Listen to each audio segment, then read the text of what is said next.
Good evening. We begin tonight with a rare look inside Anonymous. They're this shadowy and motley group of hackers and activists who answer to no one, drawn together by love of internet mischief. Well, now they're evolving into this movement of social change, a real driving force behind the Wall Street occupiers. No surprise, they're hated by corporate security, but also hunted by the FBI. And one of the questions we're asking is, who are these people and why are they taking to the streets? To get some answers, Amber Lyons stepped into the shadows.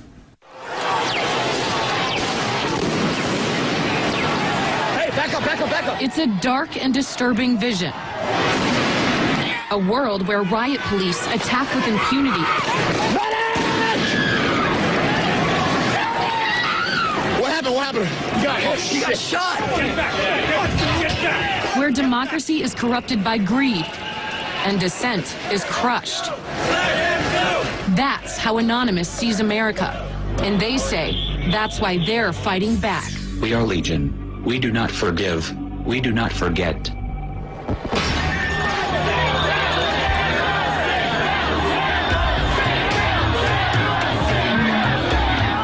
It's a movement that defies description. Leaderless. Tell me what democracy looks like. Faceless. Anarchic. This is our space. A loose collective born on the internet, Anonymous has no official members and no hierarchy.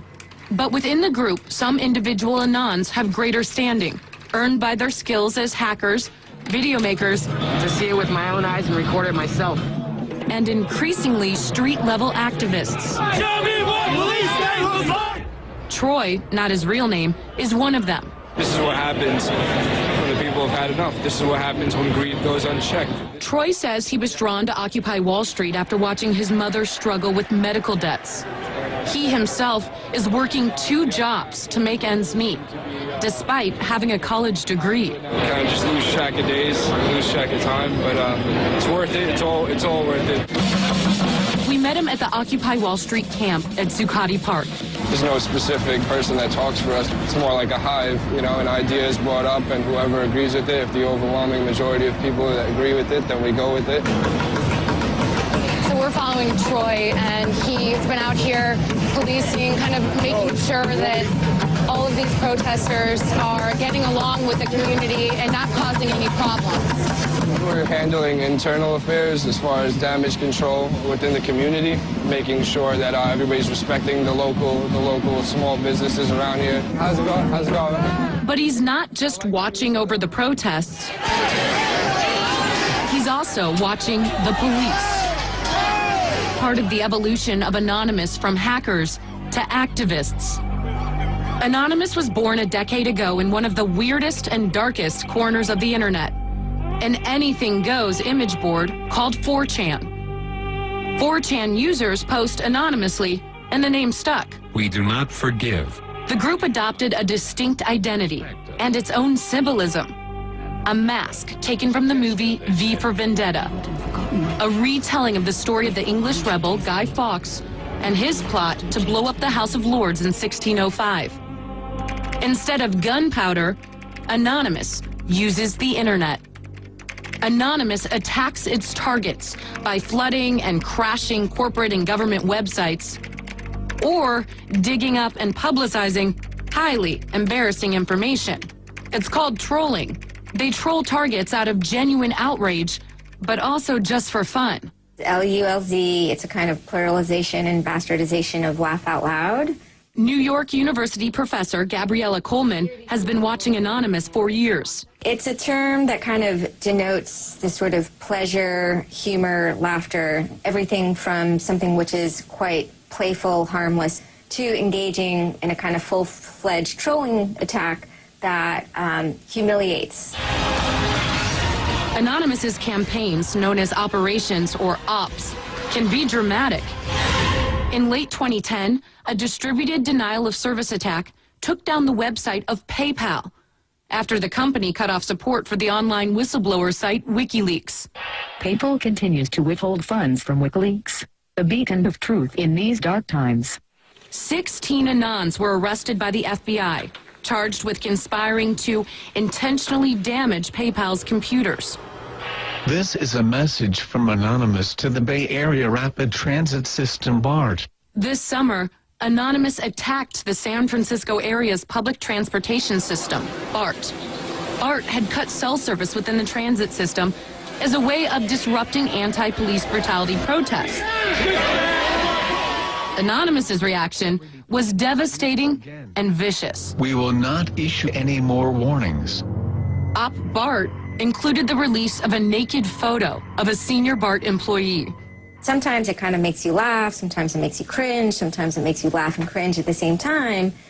All of a sudden, you're like, oh my gosh, there is this, dagger that's being thrown. A naked photo. Yeah, a naked photo. Do you feel like there is a fear out there of what they could possibly find or leak about a certain individual?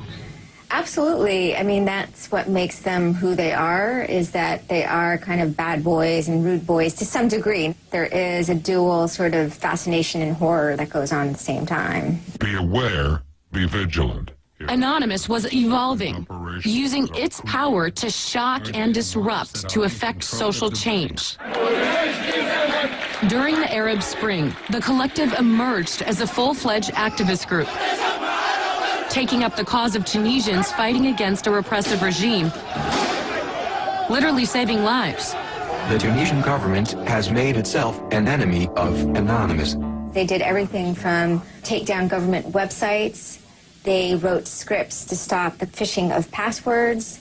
They brought massive media attention to Tunisia. And last fall, Anonymous broke cover here at home, stepping out from behind their secure computer screens for a new cause, Occupy Wall Street.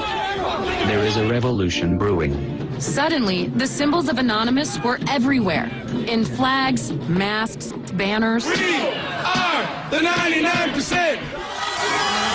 When we return, pepper spray and Anonymous strikes back. How are they getting personal information of these officers? I'd rather not say. The shadowy internet group known as Anonymous has grown now far beyond its hacker roots. It's now emerging as a forceful public relations weapon for the Occupy protest movement. Amber Lyon takes you inside Anonymous. We are Anonymous. Anonymous likens itself to the Air Force of the Occupy movement. Everyone, everywhere will be occupying their towns, their capitals, and other public spaces. Anonymous has an array of people on the streets. We're talking medics in San Francisco, tech support in Washington, D.C. And here in New York, guys like Troy. Troy, not his real name, is part of an army of citizen journalists documenting the movement and the police by broadcasting live video over streaming sites. When they see evidence of what they believe is police misbehavior, Anonymous strikes back, releasing personal information about specific officers. Then hopefully he'll think twice before he pulls out his baton against somebody who's holding a sign saying we just want peace. And how are they getting cell phone numbers and personal information of these officers or bankers? I'd rather not say. In September, an NYPD officer named Anthony Bologna was filmed pepper spraying 2 protesters. Anonymous took direct action. We will unleash hell on your phones, your servers, and anything else we can find. One of the most active subgroups within Anonymous is called the Cabin Crew. Their specialty is doxing. It's shorthand for combing the internet for all the information you can find about a target and then releasing it publicly. Cabin crew have noticed the injustices being committed by the New York police.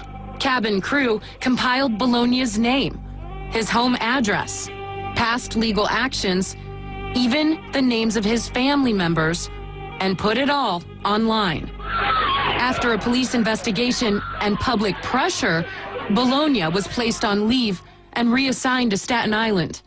What do you think that did to the NYPD when they saw this officer's information get posted online? I think that they would see it as a form of vigilantism. They're pushing the boundaries of the law, But I think some of their actions also reveal the ways in which either private security companies or police are also acting outside of the boundaries of the law. Anonymous's biggest coup in the propaganda wars was this. An Anon group by the name Operation Leaks posts the clip on YouTube. The next day, the clip tops 100,000 views. 3 days later, 1.5 million. The casually spraying cop had it all. It was outrageous, ridiculous, lulzy, and effective. Police in riot gear sprayed students, pepper spraying student protesters. The incident was picked up by the mainstream media and replayed over and over again. Nice shopping. Anonymous wants to frame the narrative of the Occupy movement as a contest between peaceful protesters and a militarized police state.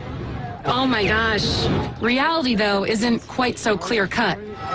At Occupy Oakland, some protesters attacked the police with rocks and bottles.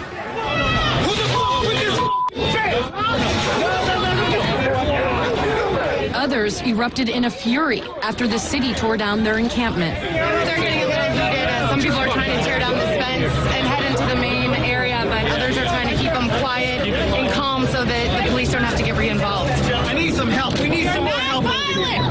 You're f***ing willing to fight us, but not the police? They tried to fight. And you're doing their job. The Anonymous PR machine focused solely on instances where the cops got out of line. And they had plenty of ammunition. What happened? What happened? You got hit. You got shot. During one night of chaos, police apparently fired a projectile directly at a former Marine named Scott Olson, who was peacefully protesting against the crackdown. Anonymous went into overdrive. I hereby declare this to be an unlawful assembly. Scanning the video for police badge numbers and names, offering a reward for anyone who could identify the officer responsible. The case is still under investigation. The Department of Homeland Security has put out several alerts to law enforcement and corporate security focused mainly on the group's hacking activities.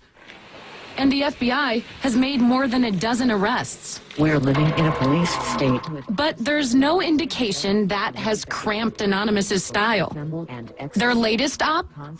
Merry Christmas and a Happy New Year to all on planet Earth. On Christmas Day, members crashed the website of a security research company, hacking its client list along with their credit card numbers in order to steal $1 million for donations to charity. We are Anonymous. Expect us. And our correspondent Amber Lyon now joins us here in studio. A little frightening, yeah, a little scary. Slightly, especially for law enforcement in many aspects. You know, I got to ask, so what if they get it wrong? What if they put up some personal information that is inaccurate? Do they have any accountability? There's very little accountability. Because of the way Anonymous is organized, anyone can claim to be anonymous. There's also a lot of extreme outliers. And you know, law enforcement is intimidated by Anonymous. We tried to get an interview with anyone federally or locally, and they refused to send an officer forward kind of to the chopping block because they feared that if this officer appeared on camera, they could become a target of Anonymous. All right, Amber. Amber, thanks so much. Great story. And coming up.